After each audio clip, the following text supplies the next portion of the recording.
Bonsoir, soyez les bienvenus dans un nouveau numéro du Club de la Presse avec 4 chroniqueurs, dont un dont j'apprécie particulièrement le retour, Olivier Jarige, le Républicain Lorrain. Bonsoir Olivier. Bonsoir, et oui, je suis de retour. Le grand plaisir de vous avoir. Frédéric Schnur, à vos côtés, Toumès. Bonsoir Fred. Bonsoir à toutes et à tous. En face, Vianney Huguenot, Moselle TV. Bonsoir Vianney. Bonsoir Jérôme. Et bonsoir France Bleu, ça fait le lien avec François Pelleret de France Bleu. Bonsoir François. Le matinalier, si vous pouviez faire ça en dehors du plateau, ce serait sympathique. Mais je ferai. Tout de suite, les coups de gueule, les coups de cœur et les éternuements des chroniqueurs.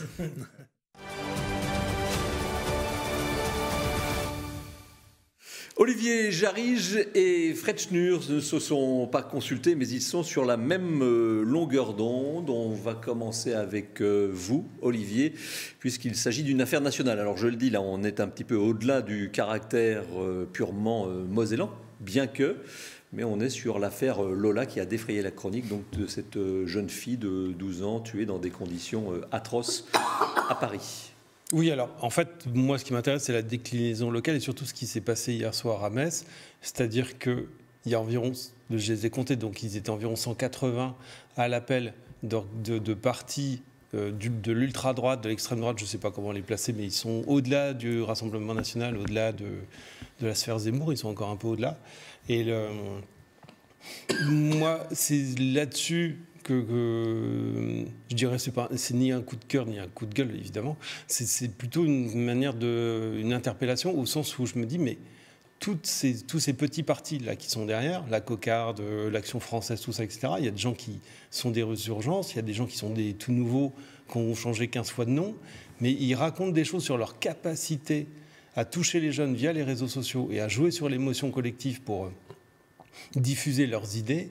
Et là, je me dis, mais en fait, la Moselle, par moment, on se focalise sur le fait qu'on a 3 députés Rassemblement national et que finalement, non, c'est que derrière, en fait, il y a d'autres officines qui sont peut-être encore plus virulentes dans leurs propos et qui sont bien implantées, qui ont une capacité à mobiliser les gens. Mon voisin de droite en reste sans voix. Ce qu'on va faire, on va faire ça en direct, pardon de vous couper. Je vais demander à quelqu'un en régie de discrètement nous apporter un verre d'eau afin que Frédéric Schnur puisse aller un peu mieux, puisque ce serait quand même dommage qu'on le perde avant la fin de l'émission. Avant son coup de gueule, en fait, oui. Surtout. C'est ça. Voilà, c'est surtout ça. Surtout si je compare Nancy, ils étaient une centaine, Metz, ils sont 180. Je pense qu'il y a quelque chose qui se passe, qui frémit derrière et qu'il faut surveiller parce que je pense qu'il y a une réalité qui nous échappe un peu par moment. Donc nous avons vu des images de nos confrères du Parisien, c'était sur la manifestation d'Éric Zemmour et donc de son parti. Nous avons vu également la minute de silence du Rassemblement national devant l'Assemblée nationale. Si je me souviens bien, il y a aussi une 3e photo de nos confrères du Républicain Lorrain et c'est cette fameuse manifestation à laquelle vous faisiez référence qui a eu lieu, on les voit, devant l'hôtel de ville. Frédéric, c'était aussi votre coup de cœur, c'était cette récupération politique d'un fait divers très, très, très sordide. Alors, je vais essayer d'y arriver, mais oui, c'est indigne, c'est sale, cette façon. Le cercueil n'est même pas encore ouvert, finalement, même pas encore fermé. Merci beaucoup. Que voilà, on est déjà en train de se mettre en randonnion avec des mines déconfites. En fait, ils s'en tamponnent comme de l'an 40. Ce qui les intéresse surtout, c'est l'image. Je trouve ça absolument écœurant. Pas inattendu, parce qu'on ne peut pas attendre de ces gens-là autre chose, finalement. Ils sont l'expression de ce qu'ils sont le plus, quoi. C'est de la communication la plus crade qu'on puisse trouver en politique. Et après, on s'étonne, effectivement, que les gens s'en écartent. Une fois de plus, ils prouvent que l'important, c'est pas forcément de respecter la famille. L'important, c'est surtout leur propre personne et leur propre petite communication. Je les trouve dégoûtants. Ça, vous êtes des observateurs. Alors, François Pelleret, puis ensuite Vianney Huguenot, puisque vous aviez une carrière, je le rappelle pour nos téléspectateurs, proche de politique. Vous avez été directeur de cabinet dans des mairies, etc., etc. Votre lecture, vous, François, de ce fait divers ? Confirmé auprès d'Olivier, hier soir, vous avez assisté à une prière de rue lors de ce rassemblement. Certains ont... Voilà, et c'est passé crème. Oui, il y a eu effectivement opposition à plusieurs, mais il y a aussi ce constat que ces dernières années, il y a une frange du catholicisme intégriste tradit qui s'est vraiment rallié à l'extrême droite et qui maintenant fusionne. Ce que vous voulez dire, François, c'est que si ça avait été des musulmans qui prenaient possession du trottoir ou de la place d'Armes, on en aurait entendu beaucoup plus parler que 180 membres de la droite, de l'extrême droite ou d'autres milieux. Il y a aussi le fait que la manifestation n'était pas déclarée en préfecture. J'ai pas vu de personnes en uniforme, voilà, non plus. Donc je ne sais pas comment ça aurait été perçu autrement. Mais bon, voilà, ça montre bien qu'il faut jamais attendre de scrupules en politique.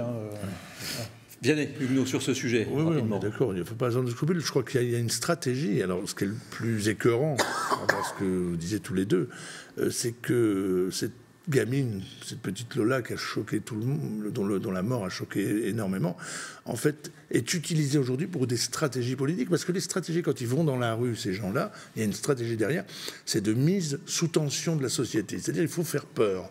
C'est leur stratégie. Donc, je pense que c'est d'autant plus écœurant, c'est qu'il y a vraiment, je pense, derrière quelque chose de très réfléchi et de très organisé. Et ça, c'est vraiment doublement écœurant. Je crois qu'il faut aussi réfléchir aux personnes qui ont voté pour ces gens-là, qui attendent peut-être quand même un peu plus de hauteur de vue et de vision pour un pays, fût-elle avec ces idées-là. Après, ce sont des idées, c'est la démocratie, pardon.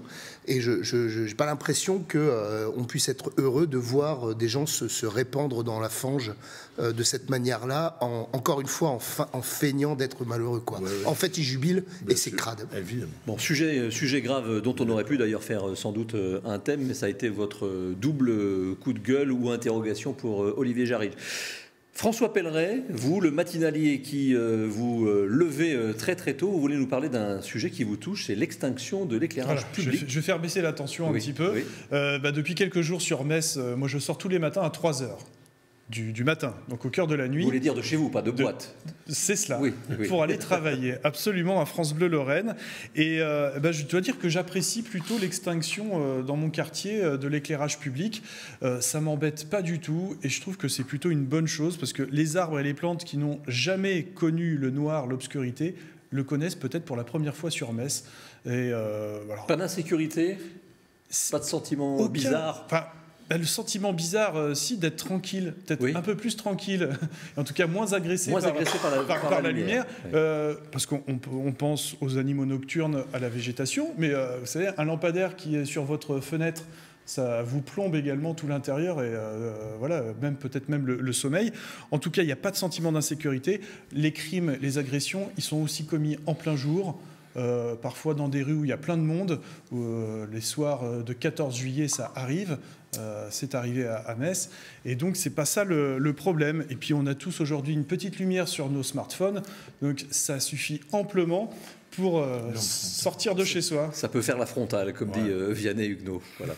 Ok, merci pour votre coup de cœur. Vianney Huguenot, on va prendre un peu de hauteur politique. Nous avons commencé avec la politique dans ce qu'elle a peut-être de plus bas et de plus sordide. Et vous vouliez rendre hommage à quelqu'un qui est mort depuis 40 ans, c'est Pierre Mendès France. Pierre Mendès France, mort il y a 40 ans et dont on parle finalement peu. Moi, je suis très surpris, notamment que la gauche n'en parle pas. Il y a une formule d'un journaliste qui a dit, et qui est très juste, qui a dit Pierre Mendès France, c'est l'honneur de la gauche. Je pense que l'honneur de la gauche aujourd'hui, ce serait un peu plus de parler de Pierre Mendès France, qui avait une vraie conception de la politique, qui avait placé, si vous voulez, comme en colonne vertébrale, le devoir de vérité. Le devoir de vérité. Alors ça lui a valu des tours aussi, et puis il n'était pas exempt de reproches. Il y a eu aussi des stratégies fausses chez Pierre Mendès France. Mais je crois que c'était quelqu'un de très intéressant. On commence à avoir du recul sur la deuxième partie du XXe siècle, sur les grands personnages qui ont marqué cette deuxième partie du XXe siècle. Et Mendès est dedans, assurément, aux côtés de Charles de Gaulle, aux côtés probablement aussi de Robert Schuman, pour revenir à la région. Mais Mendès est parmi ces politiques-là. Et je voudrais juste rapporter une anecdote sur le parcours de Mendès qui va nous ramener à l'actualité sportive. Il y a un débat en France aujourd'hui, c'est pas si on participera ou pas à la Coupe du Monde au Qatar, mais si on regardera ou pas. En 1936, il y a un débat en France sur doit-on participer aux Jeux Olympiques organisés par l'Allemagne nazie ou ne doit-on pas ? Et il y a un vote à l'Assemblée nationale en juillet 1936, non pas sur la participation, non, mais sur le financement des athlètes qui partiront participer à ces Jeux. Toute la droite vote pour, la gauche ne vote pas contre, la gauche s'abstient et il y a un seul député, tout seul, qui vote contre, c'est Pierre Mendès France. Et je trouve que c'est une mesure un vote très emblématique du personnage. Merci pour cette anecdote, Vianney Huguenot. Je rappelle que si vous voulez voir Vianney Huguenot à l'œuvre, ce week-end, eh bien, Moselle TV va diffuser un documentaire. En voici une courte présentation. Samedi, nous vous proposons un documentaire inédit, La Moselle, terre singulière, coproduit par le Conseil départemental de la Moselle et Moselle TV, dans le cadre des 14e journées de la mémoire mosellane. En 26 minutes, nous vous expliquons pourquoi la Moselle n'est vraiment pas un département comme les autres. Sa géographie et surtout son histoire en témoigne, notamment l'histoire des 3 guerres du 19e et du 20e siècle. Avec l'aide de 2 témoins directs, d'historiens et d'élus, on vous raconte cette saga passionnante de guerre et de paix où la Moselle est ballottée entre la France et l'Allemagne, entre les mondes germains et latins.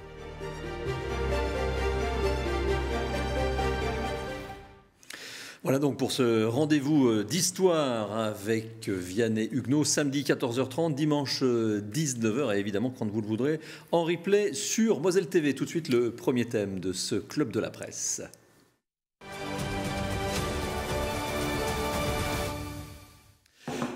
Alors au-delà des chiffres et des querelles habituelles sur le nombre de participants selon la police et selon les organisateurs, faisons le point sur la manifestation, mobilisation générale de début de semaine. A-t-elle été à la hauteur des espérances selon vous, Olivier Jarige?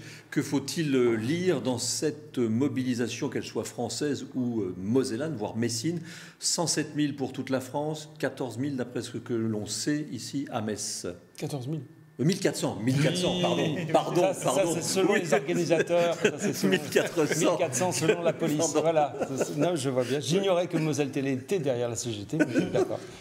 J'en parlerai au président. Oui. Voilà. Non, mais ce qui est au-delà des chiffres, effectivement, on voit que c'est surtout la CGT qui a mobilisé ses troupes.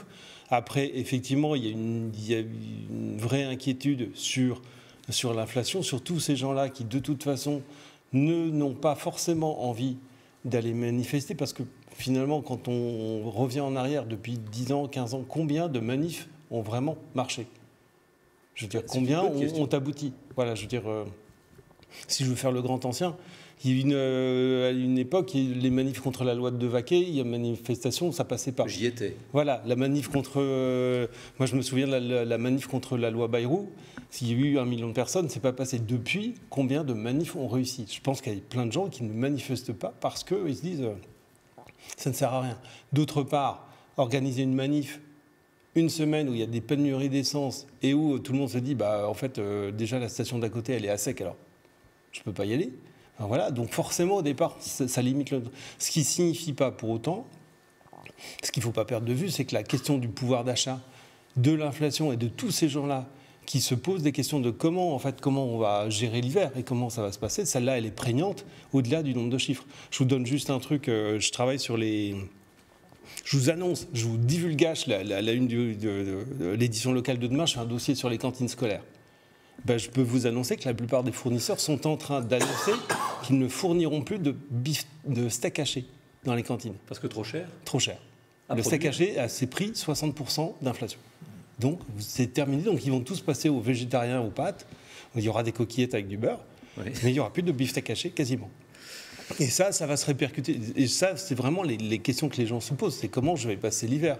Donc après, au-delà des chiffres, c'est qu'est-ce que le gouvernement peut faire pour nous, au-delà, effectivement, des chèques services à droite à gauche. Qui sont déjà importants pour un certain nombre de foyers. François Pelleret, vous êtes d'accord sur cette résignation du peuple français à ne plus descendre dans la rue, comme c'était le cas notamment pour Devaquet, 86, je crois, Devaquet, ça ne remonte. Vous demandiez, Olivier, qu'est-ce qui a marché ces dernières années? Les Gilets jaunes. Ça a fonctionné. Ça a fonctionné. Le contrôle CPE. Oui, on peut remonter à 95. Mais les retraites aussi, avec la Juppé. Oui, donc depuis 95, les Gilets jaunes, ça a marché parce que ça a fait peur. Ça n'a pas marché sur le nombre de manifestants. Non, mais dans le temps, ça a duré. Alors que l'espoir de Jean-Luc Mélenchon de faire un front populaire et d'engager un grand mouvement social, le soufflet retombe aussitôt. Pour moi, c'est encore un nouvel échec des partis politiques. Là, c'est ceux de gauche. Nouvel échec des syndicats mardi dernier, qui poursuivent leur affaiblissement. Ils n'ont pas réussi à faire mieux que les Gilets jaunes ces dernières années. Après, la France, elle peut toujours s'embraser, moi je pense que, mais pas à travers les politiques ou les syndicats, par rapport à un mouvement qui nous échappera, mais elle peut s'embraser pour plusieurs raisons, à cause du manque de chauffage cet hiver, je ne sais pas, peut-être à cause d'un abus de 49.3. Nous en sommes déjà à 2. Non, mais à cause de fake news aussi, qui pourraient venir de Russie et voilà, de diffuser quelque chose qui ferait que... Ou de faits divers, comme ou de faits divers, tout à fait. Cela dit, moi je suis beaucoup plus optimiste que ça. Je laisse les autres parler, mais je pense que fondamentalement, quand vous faites les sondages, 75% des Français se sentent bien dans leur famille et plutôt bien dans leur vie. Je veux dire, tant qu'on a ce pourcentage-là de gens qui disent finalement dans ma sphère ça va à peu près, et dans le travail ça va peut-être moyen, mais en tout cas dans ma sphère familiale et proche ça va, je veux dire ils sont repliés là-dessus. Au fond on a quand même une France qui dans sa petite sphère va bien, et ce qui fait que pour moi elle sera jamais révolutionnaire au point effectivement de vraiment créer une atmosphère insurrectionnelle. Frédéric Schnur, vous êtes d'accord, vous, sur... en fait, il y a moins de personnes dans la rue parce que finalement, la France va plutôt bien et que ceux qui sortent ne sont pas si nombreux que ça. Je ne sais pas si c'est pas aussi le constat, effectivement, que les mouvements de manifestation ne provoquent pas forcément les effets attendus, que la récupération politique salit encore une fois la chose. Je suis désolé, j'ai toujours ce chat dans la gorge. Je me dis aussi que quelque part, ça veut dire que le syndicalisme et la protestation n'a pas su réinventer des solutions efficaces. Ça, c'est une première chose. Et la deuxième chose, se concentre-t-il réellement sur les attentes et les problématiques des Français? Parce que 75% se sentent bien, mais 100% ont des problèmes, si on regarde bien. Oui. De quelque ordre que ce soit. Et in fine, je pense qu'ils tapent toujours à côté. Et les mouvements syndicaux sont toujours... Les revendications sont identiques depuis le début. Depuis des décennies, depuis des décennies, on fait les mêmes marches. Depuis des décennies, on reçoit ou pas quelque chose. Ça manque de renouvellement. Mais ça fait quand même un paquet de temps que le syndicalisme n'a pas obtenu quelque chose d'entier, parce qu'ils n'arrivent pas non plus à en trouver les mécanismes de financement. Ça manque de renouvellement, ça... Oui, sans doute. Mais ça radote un peu. Oui, sans doute. Moi, je pense que ce n'est pas tant un échec que ça, parce que je crois que toutes les révolutions, les révoltes populaires, il y a une montée en puissance, et la flamme, dont parlait François tout à l'heure, l'étincelle, ce qui met le feu aux poudres, on le connaît mal, en fait. C'est ça tout le problème des gens comme Mélenchon et les filles, le Rassemblement national, c'est qu'ils ne savent pas à quel moment ça va prendre feu. Ça peut prendre feu sur n'importe quoi. Une connerie, la Première ministre au JT de TF1 à 20h qui dit une connerie, et ça part. Les Gilets jaunes, c'est parti sur une histoire de carburant, de taxes, etc. Et puis d'augmentation, de baisse de la vitesse. Mais voilà, donc je pense qu'il y a une montée en puissance, et les grèves, finalement, à SO, Total, c'est un élément de cette montée en puissance. Donc on ne peut pas considérer ça comme un échec. C'est un élément constitutif de cette montée. Il y a aussi eu rapidement un peu une dichotomie entre les mouvements dans les raffineries et les Français qui se lèvent tous les jours pour gagner le SMIC, alors qu'on a eu quelques chiffres avérés sur les fiches de paye des gens dans les raffineries. Là, ça a posé aussi question, c'est-à-dire qu'il n'y avait pas de sentiment de ralliement à la cause, entre guillemets. C'était un peu difficile, François. Oui, je trouve que c'est un petit peu compliqué, parce que bon, ok, il faut emmerder pour être entendu, ça, je partage ce constat-là, mais faire perdre de l'argent aux autres pour soi-même en gagner plus, puisque à cause de ce manque de carburant, il y a des professionnels qui ne peuvent pas honorer tous leurs contrats, qui ne peuvent pas développer et travailler autant qu'ils le souhaiteraient, et donc il y a de la perte d'argent, tout ça à cause d'un mouvement pour en gagner plus. Enfin, là, pour moi, ça... Oui, mais en même temps, si on part de ce principe-là, on ne peut plus jamais grève, parce qu'on part du principe que quelqu'un sera gêné à un moment. On ne peut pas mettre un seuil à un moment. Je veux dire, on voit le même impact. Oui, mais une grève qui n'a aucun impact, en fait, finalement, n'est pas entendue. Oui, ça, c'était mon point de départ. Pour être entendu, il faut emmerder, mais franchement... Fred Schnur. Et il serait peut-être temps de s'inspirer de ce qui peut se passer au Luxembourg, où il y a une vraie tripartite qui, parfois dans la douleur, mais accouche quand même de choses qui sont avérées. On en a vu encore récemment annoncé par Xavier Bettel. Il faut peut-être s'inspirer de ce qui se passe en Allemagne, où avant qu'il y ait une grève, il y a quand même une montée en puissance avec des débrayages qui ne mettent pas tout un système complètement à l'arrêt. La France, c'est souvent, il faut que ce soit dans l'hystérie. Je pense qu'on devrait mûrir, et si le syndicalisme est quelque chose d'essentiel, parce qu'il a obtenu énormément de choses par le temps dont on bénéficie toutes et tous, il a besoin aussi de se réinventer. Et on ne fait pas avec les mêmes personnes depuis 30 ans qui disent la même chose, c'est pas eux qui vont se contredire en inventant une nouvelle méthode. Parce que ce serait dire qu'ils ont fait des conneries. Voilà. Oui. Donc, il y a un moment ou un autre, il faut des gens qui arrivent avec une intelligence différente. Voyons le premier dessin de Lindingre. Celui-ci est assez savoureux. Dire qu'il y a 4 ans, on manifestait contre le prix de l'essence et sa femme ou son ami répond dire qu'il y a 4 ans, il y avait de l'essence. Le dessin de Lindingre. Alors aujourd'hui, 16% des stations seraient en difficulté selon les chiffres du gouvernement qui nous promet un retour à la normale pour les vacances. Tiens, comme ça tombe bien. Tout de suite, le deuxième thème.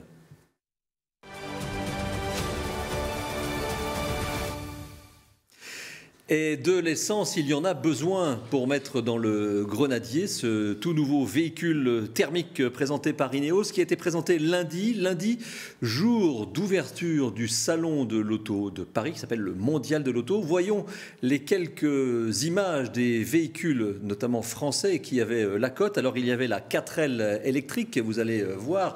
Alors ça c'est la 4L électrique qui a été présentée, qui va bientôt arriver. Il y a la Renault 5 électrique qui a aussi été présentée. Vous voyez derrière la version originale, la 408 Peugeot qui, elle, est en version hybride. Il n'y aura pas de diesel du tout. Et puis, une petite voiture venue de Normandie à 120 000 € le morceau. L'Opium Machina, qui est une voiture produite en France, qui sera là à l'hydrogène. Et pendant ce temps-là, eh bien, nous allons voir justement les images qui sont parties tout à l'heure. Eh bien, le Grenadier, c'est un joli 4x4 sur une base pour les fans d'automobiles de Land Rover Defender, autrement dit quelque chose de costaud, de rugueux, de solide, fait pour le franchissement, qui a été lancé en grande pompe. Alors, je voulais savoir, messieurs, si on n'est pas un petit peu à contre-courant, même si, évidemment, et là je vous mets tout de suite le sujet entre les mains, il y a 1300 emplois à la clé. Olivier Jarige, que pensez-vous de ce lancement? Est-ce que c'est un lancement à contre-courant? Moteur thermique? Non, le Grenadier. Non, mais le Grenadier, il sera au moteur thermique? Oui, pas tout de suite. Pas tout de suite, oui. Voilà, je pense qu'il y a un vrai cœur de cible. Ça doit être sans doute les survivalistes, à mon avis. Parce que là, un truc pareil, on part en forêt pendant une semaine, on est tranquille. Je veux dire, on peut dormir dedans, on peut tout faire. Je pense que... Voilà, je pense que ça a été réfléchi en amont, j'espère. Après, excusez-moi d'être iconoclaste, mais à la limite, la question est plus de savoir quel profil on fait, quel type de voiture on produit, mais à quel moment on se met à réfléchir vraiment sur l'usage de la voiture et comment on la partage. Simplement, juste vous regardez, votre voiture, est-ce que vous l'utilisez tous les jours? Et finalement, est-ce que c'est vraiment nécessaire que chacun d'entre vous ait droit à une voiture? C'est aussi la réflexion plus globale. C'est la réflexion la plus globale. Ensuite, après, effectivement, aujourd'hui, tout le monde parie sur les véhicules électriques. Je veux bien. Je rappelle juste que les véhicules électriques fonctionnent sur des terres rares. Les terres rares, c'est aussi pas mal polluant. Il suffit de regarder un petit peu, de s'intéresser là-dessus. Et l'Europe qui veut passer en toute force sur le tout électrique, elle n'a pas dit derrière qu'elle voulait développer et exploiter les terres rares qu'il y a en Europe. Je veux dire, il y en a en Espagne, il y en a en Suède, il y en a en Allemagne. Je n'ai pas entendu qu'il y avait des mines de terres rares qui allaient être creusées. Donc, à un moment ou à un autre, peut-être que c'est toute la question autour de l'utilité même du véhicule. De la voiture. Fred. Ce véhicule, spécifiquement, est taillé pour des missions très particulières qui ne conviennent que à ça. Je vais prendre 30 000 véhicules en espérance d'objectif, voilà, pour l'année. C'est pas fait pour rouler au centre-ville à Metz, pas plus qu'à Paris. C'est pas fait pour prendre la 31. C'est fait pour accomplir des missions très spécifiques de franchissement dans des univers ou des environnements qui sont très particuliers. C'est ce que dit le patron Philippe Steyer. C'est fait pour les sapeurs-pompiers, les secouristes, Enedis pour aller changer les lignes en milieu montagneux très très difficile, et pour les éleveurs dans des grandes installations en Nouvelle-Zélande, en Australie ou ailleurs. C'est deux mondes qui peuvent cohabiter, parce que si la meilleure technologie, à un moment ou à un autre, ne pollue pas beaucoup, énormément, où il n'y a que quelques véhicules parce qu'ils ont des besoins spécifiques, c'est pas un souci si l'industrie entière devient positivement écologique. Donc voilà, c'est un véhicule spécifique. Oui, François Pelleret, véhicule spécifique, mais sur une terre qui a quand même produit la Smart 100% électrique, la fin. Ouais, c'est quand même dingue l'histoire de cette usine Smartville qui passe de la plus petite voiture à peut-être la plus grosse, dans une transition à laquelle on s'attendait pas. On est tous d'accord que c'est pas fait pour le marché mosellan, le grenadier, et que voilà, c'est même peut-être pour des particuliers en Australie.